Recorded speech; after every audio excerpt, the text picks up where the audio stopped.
Hi, I am Roger Lown, writer and author.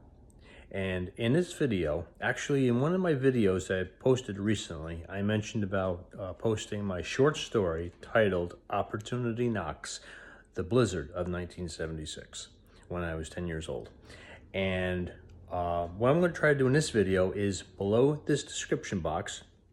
Also, if you would click like and subscribe, give me a like there if you would, and also subscribe if you would. I could use all the subscribers that I could get.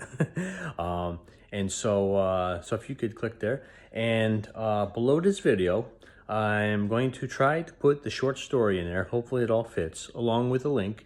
Usually what I do when I post a short story or some writing work of mine, I put a PayPal link. And what that does is you can make a donation of any amount, your choice.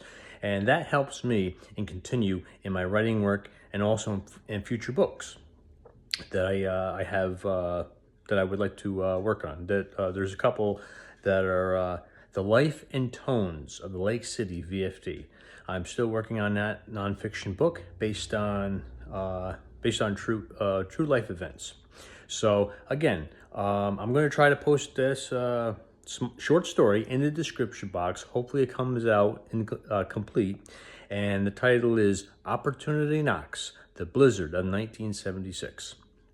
So I thank you for watching, and I am Roger Lown. I wish you well, and don't forget to click on the links. I'll have also a link to my Facebook page. And so enjoy the read. Hopefully it comes out well. And I wish you well. I am Roger Lown, writer and author.